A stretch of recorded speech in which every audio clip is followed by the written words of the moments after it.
The silence that followed the collapse of the crystal network was unlike anything Jake Morrison had ever experienced. Space itself seemed to be holding its breath as the last echoes of Zixthara's presence faded into the background radiation of the universe. The USS Defiance drifted among the scattered debris of what had once been formations large enough to dwarf planets. Lisa Grant worked frantically at her science station trying to understand what had happened during those final moments. The readings made no sense according to any known physics, but the evidence was clear. The quantum cascade had worked beyond their wildest expectations, not just disrupting the network, but somehow transforming it into something entirely different. Across the galaxy, species that had cowered in fear began to emerge from their hiding places. Communication channels that had been silent for days suddenly blazed with activity as civilizations tried to comprehend what they were seeing. The crystal formations that had loomed over their worlds for millennia were dissolving into streams of harmless energy that sparkled like stardust before fading away completely. Amy Rodriguez received the first reports from human colonies scattered throughout known space. Every crystal formation was gone, and the oppressive energy fields that had made interstellar travel dangerous were nowhere to be found. Ships that had been trapped by gravitational anomalies were suddenly free to move again as space returned to its natural state. Danny Park calculated their position and realized that the Defiance had somehow survived being at the center of a quantum explosion that should have vaporized everything within several light years. Their ship was damaged but intact, and more importantly, they were all still alive. The question was what had happened to Zixthara and whether the entity might still pose a threat. Dr. Helen Brooks transmitted a message from Earth with news that changed everything they thought they knew about their victory. Archaeological sites across human space were reporting new discoveries as previously hidden chambers opened in ancient ruins. The structures contained records left by civilizations that had been absorbed by Zixthara millions of years ago, and their consciousnesses had apparently been released when the network collapsed. The messages from these long-dead species told a story of gratitude and farewell as their spirits finally found the peace that had been denied to them for eons. They spoke of a great transformation that had occurred not through destruction, but through an act of unexpected compassion that had reminded an ancient tyrant of what it meant to choose growth over fear. Jake stood in the observation deck of the Defiance looking out at stars that seemed somehow brighter than they had before. The galaxy felt different in a way that was hard to describe, as if some vast weight had been lifted from the universe itself. He thought about Kevin Walsh and the thousands of other humans who had died to make this moment possible. The memorial services began even before all the surviving ships had returned to Earth. Kevin's sacrifice had saved not just humanity, but every thinking species in the galaxy, and his name would be remembered as long as humans traveled among the stars. The other crew members who had died fighting an impossible enemy were honored alongside him as heroes who had faced a god and somehow found a way to win. Admiral Susan Crawford contacted Jake with news from the Galactic Federation. Elder Vexnari was requesting an emergency session to discuss humanity's role in the new galaxy that was emerging from the ashes of Zixthara's empire.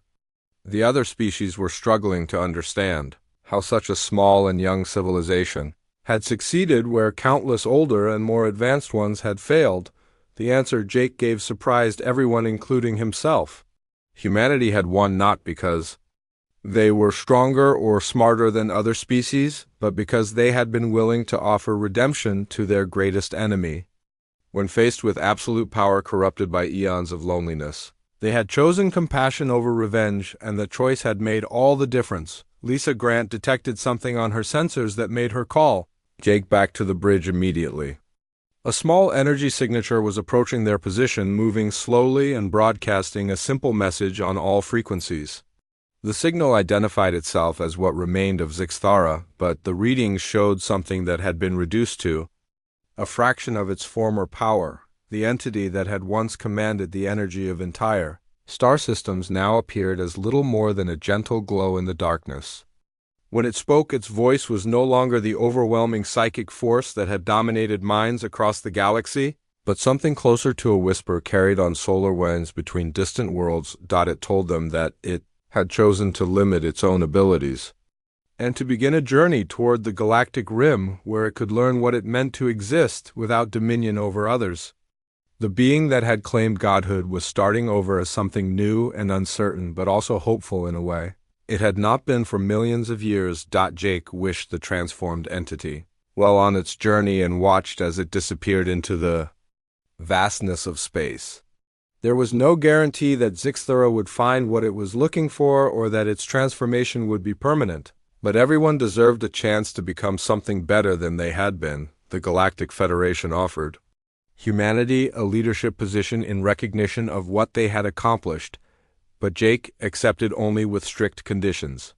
No species would be forced to follow humanity's example, and cooperation had to be voluntary rather than imposed through superior technology or military force. The galaxy would grow through partnership rather than conquest. Years passed as the new order established itself across known space. Amy Rodriguez became humanity's primary ambassador, working to establish diplomatic protocols based on mutual respect rather than submission to authority.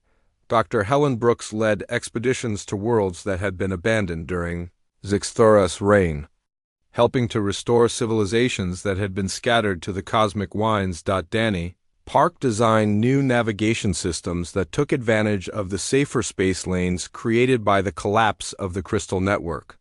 Trade and exploration flourished, as species that had been isolated for millennia reconnected with the wider galaxy. The fear that had dominated interstellar relations for so long gave way to curiosity and cooperation. Lisa Grant continued her research into the fundamental forces that governed the universe, but now she had access to records left by hundreds of extinct civilizations. The scientific advances that resulted from this collaboration pushed the boundaries of knowledge in directions that no single species could have achieved alone. Jake Morrison eventually retired from active duty but remained involved in galactic affairs as an advisor and mediator. When conflicts arose between different species or philosophical differences threatened to divide the Federation, his experience in facing impossible odds helped find solutions that worked for everyone involved. The galaxy that emerged from the shadow of divine tyranny was not perfect and probably never would be. Different species still had conflicts and disagreements, while individuals sometimes chose selfishness over cooperation. But the fundamental principle had changed from submission to authority toward voluntary association between equals. Jake often thought about the moment when he had stood face to face with Zixthura in that strange space between realities. The choice to offer redemption instead of destruction had seemed obvious at the time, but he realized now how rare such moments were in the history of any civilization. Most conflicts ended with one side dominating the other rather than both sides choosing to become something better. Humanity had earned its place among the stars not through conquest or superior technology, but by demonstrating that even the most powerful enemies could be transformed through acts of unexpected compassion. The species that had crawled out of caves on a small blue planet had taught the galaxy that true strength came from the courage to grow beyond what you had been and to help others do the same. The title of the story that historians would write about these events was fitting. He challenged a god and won, but the real victory had not been in defeating Zixthura, but in helping it remember what it meant to choose hope over fear and growth over stagnation. That lesson would echo through the galaxy for as long as thinking beings reached toward the stars. Inside the central crystal formation, Kevin Walsh worked frantically to place the quantum disruptors at the critical connection points Lisa Grant had identified.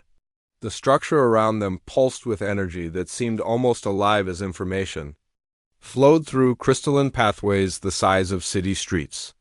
Every surface gleamed with patterns of light that hurt to look at directly. Lisa discovered something that changed everything they thought they knew about Zixthura and the Crystal Network. The energy patterns weren't just carrying power, but also what appeared to be consciousness itself. Millions of distinct thought patterns flowed through the crystalline matrix like rivers of living information. The network wasn't just a tool but a vast prison containing the minds of countless extinct civilizations. Amy Rodriguez monitored communications from the main battle as Jake led wave after wave of human ships in desperate attacks against Zixthara. The entity had abandoned all pretense of playing with its opponents, and was now focused entirely on reaching the central formation before the strike team could complete their mission. Ships that tried to block its path were swept aside like leaves in a hurricane. Dr. Helen Brooks had remained on Earth analyzing the final pieces of ancient data and made a discovery that she immediately transmitted to the strike team. Zixthara wasn't truly a god but rather the collective consciousness of the first spacefaring species to achieve galaxy-wide dominance. Over millions of years it had absorbed other civilizations not through conquest, but through a twisted form of merger that preserved their knowledge. While destroying their individual identities, Kevin realized that destroying the network would not just stop Zixthara but would also release all the absorbed consciousnesses to whatever fate awaited them after death. Billions of beings who had been trapped for eons as unwilling parts of a cosmic tyrant would finally be free to find peace. The stakes were even higher than anyone had imagined. The quantum disruptors were almost in place when Zixthara reached the formation's outer defenses. The entity's form blazed with fury as it began tearing through the crystalline barriers that protected the core systems. Its rage was so intense that space itself began to warp and twist around the formation, creating gravitational anomalies that threatened to tear apart anything nearby. Lisa Grant watched the energy patterns shift as Zixthara approached and realized something crucial about how the network operated. The entity wasn't just drawing power from the crystals but was actually part of the network itself. Its consciousness was distributed throughout the entire system, which meant that disrupting the core connections might not destroy it but could potentially separate it from its source of cosmic power. Jake led the USS Defiance and the last remnants of the human fleet in a final desperate charge directly at Zixthara's energy form. They had no hope of actually damaging the entity, but they might be able to distract it long enough for Kevin's team to finish their work. The Defiance was already badly damaged from the battle, and Jake knew this would be their last flight together. Kevin placed the final disruptor and prepared to activate the quantum cascade that would send resonance waves throughout the entire crystal network. But someone had to stay behind to manually trigger the sequence and ensure it worked properly. The activation process would take several minutes, during which the person operating the controls would be exposed to energy levels that no human could survive. Amy Rodriguez volunteered to stay, but Kevin refused to let anyone else make that sacrifice. He understood the disruptor technology better than anyone and would have the best chance of making sure the cascade worked correctly. Lisa and Amy had to get back to their ship and escape the formation before the quantum waves tore everything apart. As Kevin prepared for his final act, Zixthara broke through the last barriers and entered the core chamber. The entity's form filled the space like a living star as it realized what the humans had done to its precious network. Its voice echoed through the crystalline structures with a sound like reality itself, screaming in pain and rage. But it was too late to stop what Kevin had set in motion. The quantum disruptors activated in sequence, sending cascading waves of interference through every connection in the crystal network. The carefully balanced energy flows began to fluctuate wildly as the resonance patterns disrupted millions of years of accumulated power and consciousness. Zixthara's form began to flicker and fade as its connection to the network weakened. The entity tried desperately to maintain its cohesion, but the quantum cascade was unraveling the very foundations of its existence. For the first time in eons, the self-proclaimed God experienced something it had forgotten was possible: genuine fear. Jake felt the USS Defiance shudder as Kevin's sacrifice sent shockwaves through the formation. The ship was too damaged to escape the expanding destruction, so Jake made his own desperate choice. He ordered the engines to maximum power and aimed the Defiance directly at what remained of Zixthara's flickering form. Instead of the destruction Jake expected, the collision transported him into a strange realm that existed between normal space and the quantum matrix of the crystal network. Here he found himself face to face with Zixthara's true form, not as a god of energy and light, but as a broken ancient being consumed by loneliness and terror of its own mortality. The entity that had once been the proud leader of the galaxy's first star-spanning civilization had become a monster through eons of absorbing other species to stave off the fear of death. Each civilization it consumed had made it more powerful but also more isolated until it could no longer remember what it meant to exist as anything other than a ruler over unwilling subjects. Jake saw through the cosmic power and endless hunger to the frightened being underneath and did something that surprised them both. Instead of trying to destroy his enemy, he offered something Zixthara had not experienced in millions of years: forgiveness and the possibility of redemption. He showed the ancient being that true strength came not from domination but from cooperation, and the courage to grow beyond what you had been. For a moment that lasted both seconds and eternity, Jake and Zixthara stood together in that strange space between realities. The entity saw through human eyes what it meant to choose freedom over safety and growth over stagnation.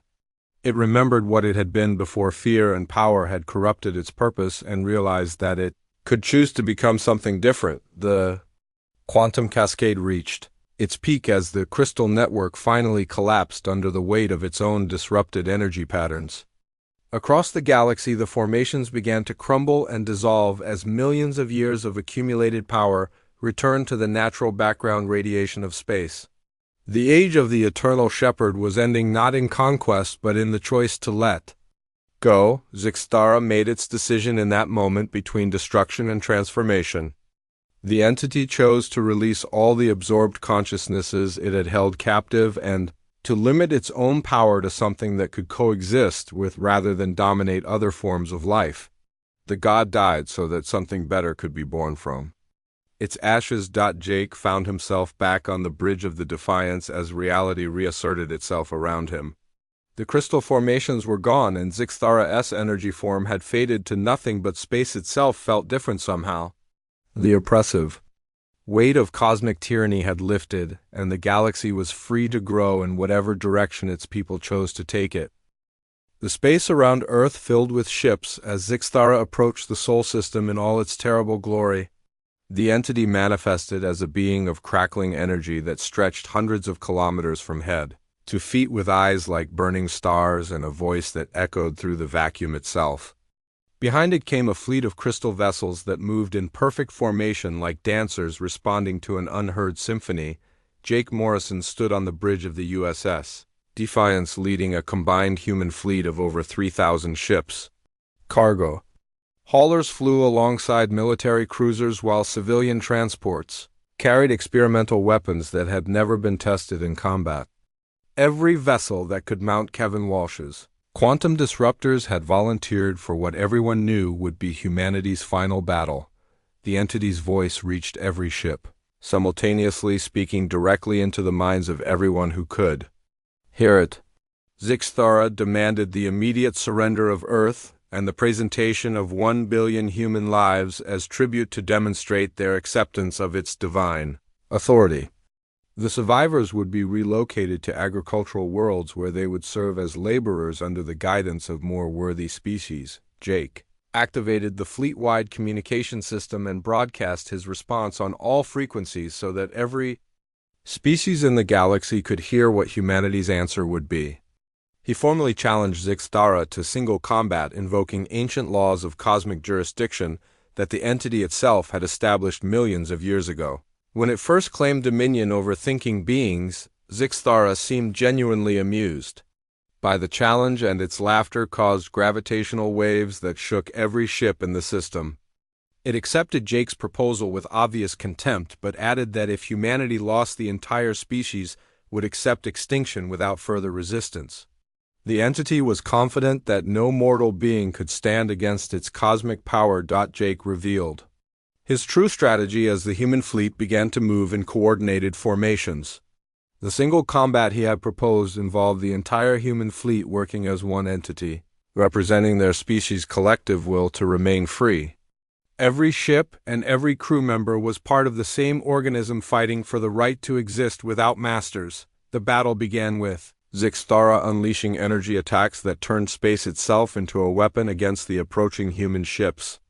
Beams of pure force lanced out from the entity's form, destroying dozens of vessels instantly, while gravitational pulses crushed others into balls of twisted metal. The display of power was beyond anything humans had ever witnessed as physics bent to the will of a being that claimed godhood.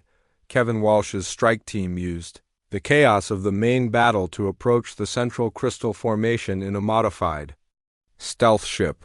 Lisa Grant monitored the energy patterns looking for weak points, while Amy Rodriguez coordinated their movements with the diversionary fleet. The crystal structure was massive beyond imagination, stretching across space like a geometric mountain made of pure light. Danny Park plotted attack runs for wave after wave of human ships as they threw themselves against Zixtara's defenses. The entity toyed with them, at first using increasingly elaborate displays of power to demonstrate its superiority. Ships were aged to dust in seconds, while others were compressed into singularities or simply erased from existence with casual gestures, but something unexpected began to happen as the battle continued. The human ships adapted to each new attack, learning from the destruction of their comrades and finding ways to minimize the damage. When Zixtara used gravitational weapons, they spread out in irregular patterns that were harder to target. When it employed energy beams, they used coordinated shield rotations to deflect the worst effects. Lisa Grant noticed that the entity's power fluctuated in predictable cycles as it drew energy from the crystal network to fuel its attacks. Each massive display of force was followed by a brief moment of relative weakness when the power flow had to recharge. The windows were only seconds long, but they were consistent, and that meant they could be predicted. Jake coordinated the fleet's attacks to take advantage of these brief vulnerabilities. Every time Zixtara paused to recharge its weapons, a new wave of human ships would surge forward with disruptor arrays firing at maximum power. The quantum interference couldn't seriously damage the entity, but it seemed to cause some minor disruption to its energy patterns. Kevin Walsh's team reached the outer defenses of the central crystal formation only to find them protected by energy barriers that could vaporize anything that touched them. The ancient records had warned about these defenses, but seeing them in person was different from reading technical diagrams. They would need to find another way inside, or the entire mission would fail. Amy Rodriguez detected a pattern in the barrier fluctuations that matched the same energy cycles Lisa had observed during the main battle. For just a few milliseconds, every time Zixtara launched a major attack, the barriers weakened slightly. It was a tiny window, but it might be enough for a small ship to slip through if the timing was perfect. Danny Park calculated the precise trajectory needed to penetrate the barriers during one of the fluctuation cycles. The margin for error was essentially zero, and they would have only one chance to get it right. If they missed the timing by even a fraction of a second, the ship would be destroyed instantly. The main battle reached a crescendo as Zixtara grew frustrated with humanity's refusal to simply die quietly. The entity began using attacks that affected entire sectors of space at once, turning the battlefield into a hellscape of twisted physics and impossible geometries. Human ships disappeared into folded space or found themselves fighting duplicates of themselves from parallel dimensions. Jake realized that conventional tactics were useless against an opponent that could rewrite the laws of reality at will. The only hope was to somehow reach the entity on a level beyond pure physical combat. If Zixtara truly was dependent on the crystal network, then disrupting that connection might force it to fight as something closer to an equal. Kevin Walsh's team made their desperate run through the barrier defenses as another wave of the main fleet launched a coordinated assault on Zixtara. The timing had to be perfect, with both actions happening at exactly the same moment to maximize their chances of success. Amy Rodriguez counted down the seconds as space itself seemed to hold its breath. The stealth ship slipped through the barriers just as they flickered and found itself inside the central crystal formation. The interior was like being inside a living computer with energy patterns flowing through crystalline structures the size of cities. Kevin immediately began setting up his quantum disruptors while Lisa analyzed the network's core systems looking for the most critical connection points. Zixthara suddenly realized what the humans were attempting, and its rage shook the entire solar system. The entity abandoned its methodical destruction of the human fleet and began racing toward the central formation to stop the strike team before they could complete their mission. The chase was on, and everything depended on who could reach their goal first. Jake ordered every remaining ship to intercept Zixthara and buy the strike team more time, even though it meant certain death for anyone who stood in the entity's path. The human fleet threw itself between a god and its temple, knowing that their sacrifice might be the only thing that could save their species from eternal slavery. The shipyards around Earth had never seen such frantic activity. Every available vessel, from massive battle cruisers to small cargo ships, was being pulled into dock for emergency modifications. Kevin Walsh worked 18-hour days designing quantum disruptor arrays that could theoretically interfere with the crystal network's energy patterns. His engineering teams installed the experimental weapons on hundreds of ships, even though they had no way to test them properly. Dr. Helen Brooks buried herself in ancient archives, searching for any information about how previous civilizations might have resisted Zixthara. The archaeological records were fragmentary and often contradictory, but slowly a pattern began to emerge. Several extinct species had left behind technical diagrams showing weapons or devices that seemed designed to disrupt energy fields. Most intriguingly, some ruins contained maps showing the locations of crystal formations that no longer existed. Lisa Grant coordinated with research teams across human space, analyzing every scrap of data about the entity and its technology. The quantum mechanics involved in the crystal network were beyond current human understanding, but she was beginning to see possible weak points. If Kevin's disruptors could create the right kind of resonance cascade, it might be possible to overload sections of the network. Amy Rodriguez monitored communications from across the galaxy as species after species announced their submission to Zixthara. The messages were filled with terror and desperation as civilizations that had ruled star systems for millennia reduced themselves to begging for mercy. Some offered their entire military fleets as tribute, while others promised to relocate their populations to whatever worlds the entity deemed appropriate. Reports began coming in of Zixthara's demonstrations of power as it moved through inhabited systems. The Centauri colonies watched in horror as their 3 suns were dimmed to half brightness with a casual gesture. The mining worlds of the Asteroid Federation saw their carefully constructed habitats crushed into perfect spheres and left floating in space as warnings. Entire planetary atmospheres were stripped away and reformed according to patterns that pleased the entity's aesthetic sense. Danny Park calculated flight paths for the human fleet based on the crystal network's layout. The formations created natural choke points that any attacking force would have to pass through, but they also offered opportunities for coordinated strikes if timed correctly.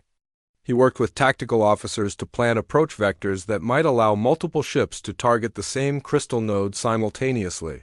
Jake Morrison stood in the command center watching status reports flow in from across human space.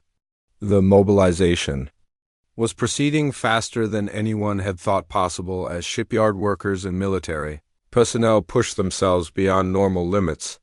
Fear was a powerful motivator, and everyone understood that failure meant not just defeat, but the complete subjugation of their species. The Galactic Federation sent desperate messages begging humanity to reconsider their resistance. Elder Vexnari appeared on communication screens looking haggard and frightened as he explained that Zixthara had already begun punishing species that showed any hesitation in their submission. Several colony worlds had been relocated to distant systems, where their populations would serve as agricultural workers under constant supervision. Dr. Brooks made a breakthrough when she discovered ruins on an abandoned world that contained what appeared to be a complete technical manual written by beings who had once fought the crystal network. The symbols were in an ancient mathematical language, but her translation programs were beginning to decode the meaning. The extinct civilization had developed weapons that could create quantum interference patterns specifically designed to disrupt crystalline energy structures. Kevin Walsh was amazed when he saw the ancient diagrams. The theoretical principles were similar to his own designs, but far more advanced. The long-dead engineers had solved problems that his teams were still struggling with, and their solutions were elegant in their simplicity. He immediately began modifying the disruptor arrays based on the ancient blueprints. Lisa Grant realized that the crystal formations were more than just weapons or power sources. Her analysis suggested they were also some kind of massive computer network that processed information on a galactic scale. If that was true, then disrupting the network might not just reduce Zixthara's power, but also interfere with its ability to coordinate its forces across such vast distances. Amy Rodriguez intercepted a transmission that made everyone stop what they were doing. A group of refugee ships fleeing from the Vega system had managed to record Zixthara actually moving an entire star.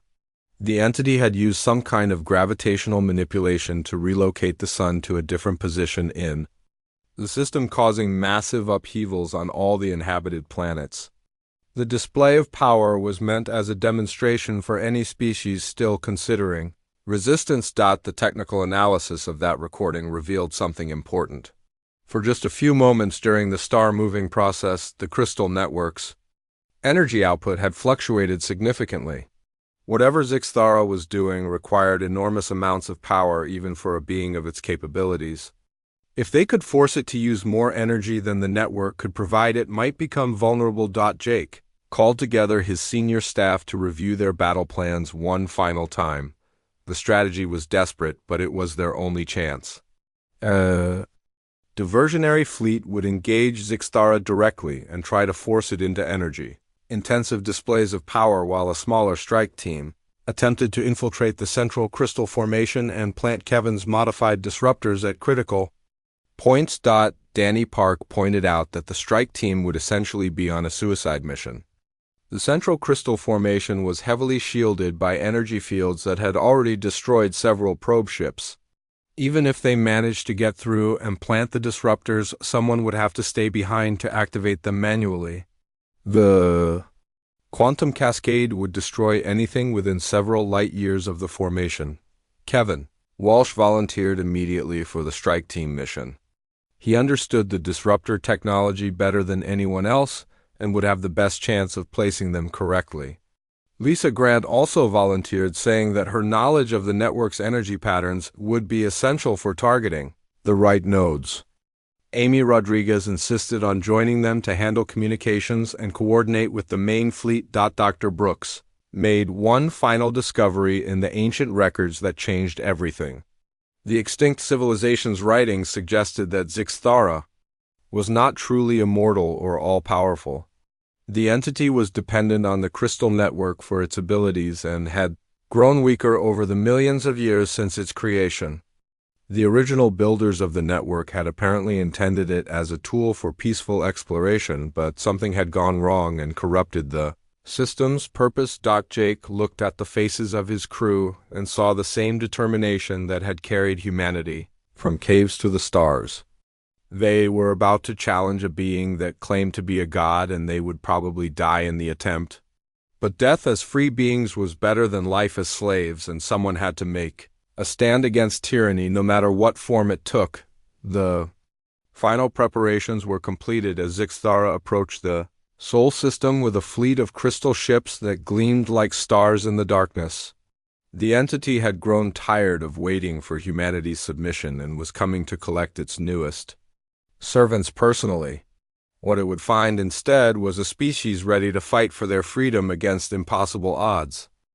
The Emergency Council meeting at Earth's headquarters had never seen so many worried faces in one room. Admiral Susan Crawford stood at the head of the table looking at reports from across known space that all told the same terrifying story. Every major species government had received the same message from their exploration ships, and the panic was spreading faster than any plague. Jake Morrison sat next to Lisa Grant as they finished telling their story for the third time to the assembled leaders. The recording of Zixthara's appearance played on the main screen, showing the massive energy being that claimed dominion over all life in the galaxy. Even through the recording, its presence felt overwhelming and alien. Dr. Helen Brooks had been studying ancient civilizations for 20 years, and her findings painted a grim picture. She spread holographic displays across the table showing archaeological sites from dozens of different worlds. Every one of them had left behind warnings carved in stone or metal about something they called the Great Shepherd that would return to judge the living. The ruins on Kepler Prime showed murals of beings fleeing in terror from a figure of pure light. The crystal tablets found in the Vega system contained mathematical formulas that predicted cosmic cycles of destruction and renewal. Even Earth's own ancient myths spoke of gods who would return to separate the worthy from the unworthy when the stars aligned. Elder Vexnari of the Galactic Federation appeared on the communication screen looking older than his already ancient years. His species had kept records for over 50,000 years, and their oldest archives contained stories about Zixthara that had been passed down since their civilization first reached the stars. He spoke in a voice heavy with resignation about how their ancestors had once served the eternal shepherd before it vanished into the deep void. The other species representatives were already preparing for submission. The Altarian Empire was gathering tribute ships filled with their finest art and technology. The Silicon Collective was composing mathematical prayers to show their worthiness. Even the proud warrior clans of Rigel had begun selecting which of their worlds they would offer as sacrifice to appease the returning god. Kevin Walsh looked at the technical data they had gathered from the crystal formations and shook his head in amazement. The power output from just one of those structures was greater than humanity's entire stellar civilization combined. The network of crystals stretched across thousands of light years, creating what appeared to be a galaxy-spanning energy matrix that could tap into the fundamental forces of space itself. Amy Rodriguez had been monitoring communications from across known space, and the reports were getting worse by the hour. Ships that tried to approach the crystal networks were being turned away by energy fields that could not be penetrated. Some vessels that got too close simply vanished without any trace or distress signal. The entity was clearly preparing for something big. Danny Park studied the navigation data and realized that the crystal formations were not randomly placed. They formed geometric patterns that aligned with major star systems and trade routes, creating a web of control that could monitor or influence any civilization that achieved interstellar travel. It was like a trap that had been waiting for thousands of years for enough species to develop spaceflight. Jake listened to all the reports and discussions, but his mind was already made up. While other species talked about surrender and appeasement, he was thinking about something else entirely. Any being that demanded worship and threatened extinction was nothing more than a bully with advanced technology. Bullies could be stopped if you were smart enough and brave enough to stand up to them. Admiral Crawford asked what humanity's response should be to Zixthara's ultimatum. The other admirals and generals around the table suggested following the lead of older civilizations who had experience dealing with cosmic-level threats. Surely beings who had survived in space for thousands of years longer than humans would know the best way to handle this situation. Jake stood up and spoke with a conviction that surprised everyone in the room.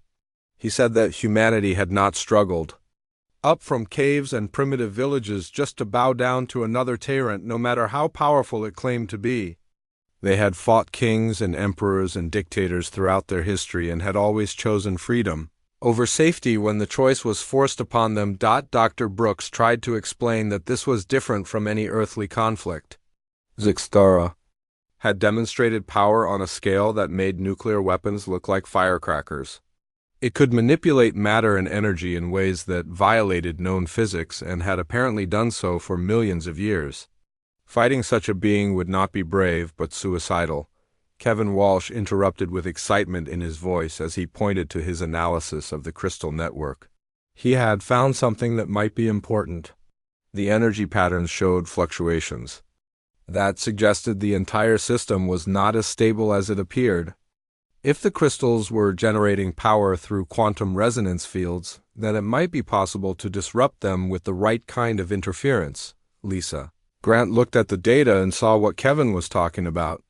The power flowing between crystals created standing wave patterns that could theoretically be canceled out by generating opposing frequencies. It would be like using noise-canceling technology but on a cosmic scale. The engineering challenges would be enormous, but it might not be impossible. Amy Rodriguez brought up another important point. If humanity decided to resist, they would need to convince other species to join them, or at least not actively help Zixtara. A united galaxy might have a chance against even a godlike being, but humanity alone would be crushed like an insect no matter how clever their plans might be. The debate continued for hours as Earth's leaders tried to decide between submission and resistance. Some argued that preserving human civilization was more important than human pride. Others insisted that a life spent as slaves to an alien god would not be worth living anyway. The choice would define what humanity was and what it would become. Jake knew that time was running out. Zixtara had given them 1 day to spread the word of its return, and half of that time was already gone. Soon the entity would expect an answer from every species in the galaxy. He looked around the table at the worried faces and made a decision that would change the course of history. He told Admiral Crawford to prepare every available ship for combat operations while Dr. Brooks continued studying the ancient records for any weakness they could exploit. If they were going to fight a god, then they would need every advantage they could find, and even then it might not be enough. Captain Jake Morrison stood on the bridge of the USS Defiance watching the strange readings flash across his screens. His ship had been exploring the outer rim of known space for 3 months now, and nothing they found made sense. The energy signatures coming from the system ahead were impossible, according to every law of physics he knew. Lisa Grant looked up from her science station with worry in her eyes. She had been the chief science officer for 5 years and had never seen anything like this. The readings showed massive structures floating in the empty space between planets, but they were too big to be natural.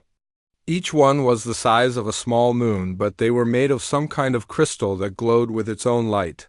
Kevin Walsh walked over from his engineering post, shaking his head. He had built engines and repaired ships all his life, but the energy coming from those crystals was beyond anything humans had ever created. The power levels were so high that his instruments could barely measure them. It was like trying to count all the stars in the sky. Amy Rodriguez turned from her communication station looking confused. She had been trying to scan the area with their long-range sensors, but every time she pointed them at the crystal structures, something strange happened. The signals would bounce back, showing impossible readings, or sometimes they would just disappear completely. Danny Park checked his navigation computer 3 times before speaking. The gravitational fields around the crystals were doing things that should not be possible. Space itself seemed to bend and twist near them like someone was folding a piece of paper. His charts showed they were in empty space, but the readings said there was something massive here. Jake made his decision. They had come this far to explore and learn about what was out here in the darkness between stars. These crystals might hold secrets that could help humanity understand the universe better. He ordered the ship to move closer, but to keep their distance and be ready to run if anything went wrong. As the Defiance moved toward the crystal formations, Lisa started getting more detailed readings. The structures were arranged in a perfect geometric pattern that stretched across light years of space. Each crystal was connected to the others by streams of energy that flowed between them like rivers of light. The whole network pulsed with a rhythm that reminded her of a heartbeat. Kevin noticed that their ship's engines were running more smoothly the closer they got to the crystals. The exotic energy fields seemed to be making their fusion reactors work better than they ever had. Before, it was like the crystals were feeding power back into their systems somehow. He had never seen anything like it in all his years working with Starship technology. Amy tried to send a standard exploration signal toward the nearest crystal formation. It was a simple message that said they were peaceful explorers from Earth who wanted to learn about other civilizations. She sent it on multiple frequencies, hoping someone or something might respond. What happened next changed everything. The moment her signal touched the crystal network, every structure in the system suddenly blazed with brilliant light. Energy patterns raced between them faster than lightning, and the space around the Defiance filled with a humming sound that seemed to come from everywhere at once. Danny's navigation instruments went crazy as gravitational waves rippled through the area. Then something appeared in front of their ship that was so large it blocked out the stars. A projection of pure energy took shape in the darkness, showing a being that towered over their vessel like a mountain.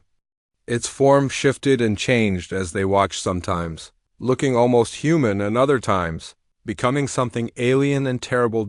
When it spoke, its voice echoed through the ship's hull, and into the minds of every person on board. The words came, not through their communication system, but directly into their thoughts with a power that made their bones vibrate. It called itself Zixthara, the Eternal Shepherd, and claimed to be the god of all life in the galaxy. It said that every thinking species was part of its flock and must obey its will without question. The being had been sleeping for thousands of years, but now it was awake and ready to reclaim its rule over all creation.